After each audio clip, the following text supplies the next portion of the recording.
This is probably the last video that you'd ever expect an INTJ to make. Because due to our stereotype, it's fair to assume that INTJs, we just don't care about EQ, or emotional intelligence. Which is partially true, but not completely. And for the rest of this video, I'm going to use either the word EQ or emotional intelligence. EQ stands for emotional quotient, but it's typically known as emotional intelligence. But there's a lot more to emotional intelligence that I believe the MBTI community tends to ignore. And I'm the boy to bring it to your attention. Emotional intelligence covers a wide variety of ways of dealing with emotions, which the most popular word thrown out there, which is very extroverted feeling heavy, it's empathy. But that's only a single part of the entire equation. There are other aspects of emotional intelligence that thinkers are great at that goes unnoticed, such as the ability to handle your emotions during stressful situations. Other portions that FI users are great at, which is the ability to understand your own emotions and then setting boundaries. Another portion of emotional intelligence that TE users are great at, which is creating systems to navigate your fears and wishes. And a portion of emotional intelligence that is very NI heavy, which is how our childhood, life situation, our circumstances influence and affects our action. So to say that an MBTI type is better at emotional intelligence than another type is incorrect. Because emotional intelligence is like any form of intelligence. It's something that has to be learned. Similar to academic intelligence, social dynamic intelligence, or intelligence of a system. It's something that has to be taught to us. But a lot of us weren't lucky enough as a child to have been taught those lessons. And that's where MBTI and cognitive functions come into the picture. That's why I'm making this video. Based off your MBTI type, there are different portions of EQ that a person is naturally drawn to and will develop throughout life just by engaging with society. ISFPs and INFPs, FI DOMs, will be better at understanding and interpreting themselves, whereas ESTJs and ENTJs, TE DOMs, will be better at building systems to navigate through their emotions. ESFJs and ENFJs, FE DOMs, will excel at providing emotional support to their loved ones, and the INFJ or INTJ, NI DOMs, will naturally look at how childhood and everything else influences our character. No one type has it all mastered, and no one person is the best at every aspect of emotional intelligence. And I'm paraphrasing my buddy Matt Sherman, the creator of Geek Psychology, when he describes humans like a character in a video game. A person is given a finite amount of attribution points to put towards certain skills, so lacking the expertise in one aspect of emotional intelligence is a side effect of mastery of another. So what exactly is the purpose of this video? Is it just me trying to justify the negative behavior of INTJs? Is it just me trying to talk smack about extroverted feeling, which I feel like I've been doing a lot recently? Or is it me trying to help the community by correcting unfair assumptions about type and emotional intelligence? The answer is yes and no to all the above. Each person that's watching this video will be in different stages of their lives, and I believe that no one person will ever fully master any aspect of emotional intelligence. So if a person is having a difficult time with an INTJ, yes, this is me justifying their negative behavior. Their negative behavior that happened, but not the negative behavior that comes after learning about this topic. If someone is having a difficult time with an extroverted feeling user, this is me showing empathy to that person by making sure that their feelings are heard and are justified, because extroverted feeling tends to have this mistake that they can't do no wrong. And yes, I'm just a hater when it comes down to misinformation, especially if it comes from assumptions due to a lack of thorough research, aka stereotypes or people just talking out of their ass.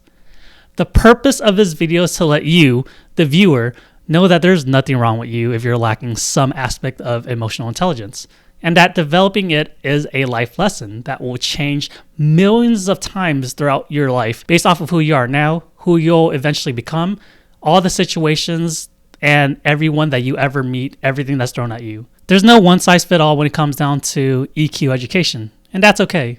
That's actually the beauty of it. An aspect of emotional intelligence that you index highly on is where another person struggles. So I hope you find solace knowing that every person in the entire world is working on improving one aspect of emotional intelligence, whether they're aware of it or not. A quote that I think is corny, but encapsulates my thought on this issue is the following.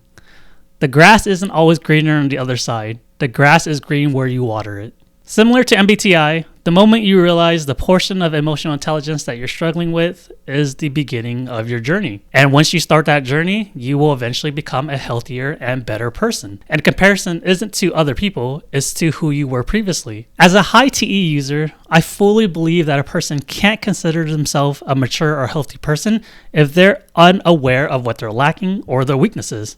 How do you know you're better if you don't know who you are when you're worse? For example, an INFJ is not more mature or healthy than an INFP if they don't know how to set boundaries. And an INTJ is not more mature or healthier than an ENFP just because they're able to handle stressful situations when we lack the ability to extrovert empathy. A mature person should always be growing and will understand that things can always improve if you put time and effort into it. But being aware of what you're lacking doesn't justify any negative behavior. A mistake is a mistake, but intent is still intent. Any malicious intent isn't due to your MBTI type. It just means that you're just being a dick. Indexing low on any aspect of the emotional quotient spectrum is detrimental towards life progress. And I'm not only talking about your career, I'm talking about every aspect of your life. Friendships, romantic relationships, career growth, personal growth, societal participation, hobbies, and many more aspects that you probably never considered, that I didn't consider until I started to actually dig into this topic. You'll continue to be unhappy during a relationship or run to a series of failed relationships if you're unaware of what your needs are in a relationship.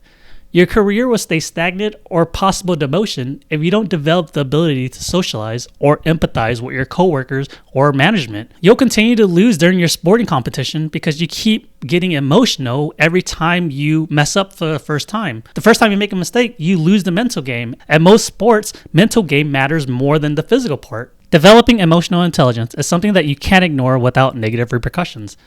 And I speak from personal experience, it's a bitch to learn and develop. But as with all my videos, I want to provide a more human aspect by providing my own real life example. So here's one that still haunts me, and I think about this a lot. I created a chat room with a few of my lady friends for the sole purpose of apologizing. I posted a meme that I thought was personally funny and related to something that I discussed with one of them. I posted it in the larger group chat, and guys, it wasn't received well. It didn't occur to me at the time that it was offensive until after one of them, the ESTJ, started becoming very vocal and defensive. Dude, I was so confused. I didn't understand why the image was received the way that it did, and I personally started getting upset because I was getting called words such as misogynistic, which if you know me as a person, I'm one of the most vocal person when it comes down to pro-women's rights or pro-equality. It was only a joke, and I initially believed that they didn't have the right to be offended because the intent was purely just to make people laugh. But the ESTJ taught me a life lesson that I'll never forget. And honestly, I still hear her voice every time I think about it. She told me, "We don't get to choose how someone feels." I don't remember exactly the details about what I said to apologize, but the way that my mind remembers the situation is similar to being on trial. I was the person pleading to the jury, which consisted of the ESTJ, ESFJ, ISFJ, and ESFP. That day, I realized how fortunate I am because my friends could have rejected my apology and decided to just cut me out of their lives. But they gave me a chance to become a better person, and I want to believe that I am a better person because of it. What I learned that day about myself is that I needed a lot of work when it comes down to the ability to empathize. Not just to empathize with people after an issue presents itself, but also the ability to see if something could be taken offensively before it even happens. There's a level of empathy that I never even considered. I hate thinking about that moment. Not because it was embarrassing, but because I hurt someone that I cared about. I don't wish anyone to ever go through the same or similar experience, but that experience was necessary for me to grow because it showed a flaw in my emotional intelligence that needed a lot of work. There was a chink in the armor. So I worked on that flaw for years, which is the reason why you see the person who I am today, which is the person I present on video. To prevent ever being in that uncomfortable situation again, hurting someone unknowingly that I absolutely care about, I researched the shit out of empathy. From watching documentaries, reading a bunch of scholarly articles, watching a bunch of videos on YouTube, subscribing to EQ newsletters, or just by asking my FE user friends what they would do in certain situations. I hate having a weakness, so I NITE the shit out of it. A funny memory is one of my ESFJ friend even asked me if I was being serious when I asked him a question that was empathy related. Because to him, it was common sense. And to me, it is so foreign. I gave him a scenario that I went through with another person who I was having an emotional conversation with. And I asked for his advice. What was I supposed to do when someone opens up to me emotionally? And his answer was, do nothing and listen. That didn't make sense to me because as a TE user, I'm always searching for ways to fix a problem. And the solution isn't just listen. That sounds way too simplistic, and I don't think that would fix the issue. But the more we talked about it, he explained it to me in a way that I finally understood. That sometimes just having your feelings heard is enough, and it fixes the problem. Making empathy a priority helped me tremendously. My relationship with friends and family improved throughout the years because I learned how to not only acknowledge but listen to their emotions. I'm better in group situations because I make people feel heard when their insights have an emotional aspect to it, because emotions are valid things that needs to be considered. And to brag about myself real quick, because I put a lot of effort into this, I received a perfect score for manager satisfaction because I learned how to actually listen when my direct reports approached me with an issue, even when it wasn't work related. I learned how to engage with them.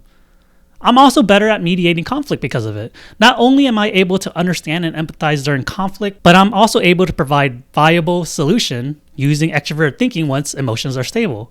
And I learned from experience that emotional conversations are usually not stable until people feel like their emotions are validated. And you validate emotions by empathy. I'll never be the best at empathy. I still consider myself probably the bottom 25% of the entire human population, since I'm aware of what I can do better, and I watch some of you FE user use it without a second thought. But I have identified the issue that needed to work during an uncomfortable situation, and it provided so much benefit, which is exponential growth. That's only one of the many examples that I've been through when trying to improve myself. I'm still a student when it comes to empathy, but I'm like a professor when it comes down to setting boundaries. I'm still trying to learn how to navigate through my emotions, but I'm an expert deciphering how society influences action or emotional responses. The goal isn't to be an expert on all aspects of emotional intelligence, because that's unrealistic. The goal is to recognize what you're lacking to get it to a comfortable level where you can use it as a tool to understand and navigate tough conversations. It's not a weakness to admit that you're bad at something. It's actually a strength to openly acknowledge your flaws and openly say you are working on fixing it. I'm not sure how to end this video because I'm aware a single solution doesn't exist.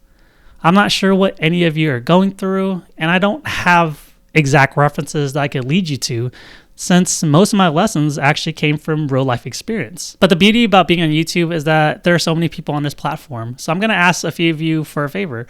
If you have some type of recommendations on videos or articles or books to improve some aspect of emotional intelligence, please provide in the comments. It doesn't have to be anything professionally done. It could be something that's comical that has helped you learn how to do something. My ENTJ friend still sends me videos of David Goggins, and it's just a 10-minute clip of him calling me a bitch. But it works because it really does make me want to do better when I hear someone say it in those terms, calling me a bitch. But please don't do that in the comments. The last thing I want to add is don't ever feel like you're late to the party, because again, learning is a life journey.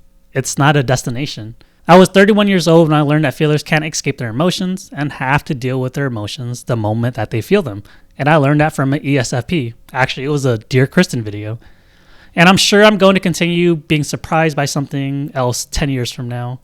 So good luck on your journey.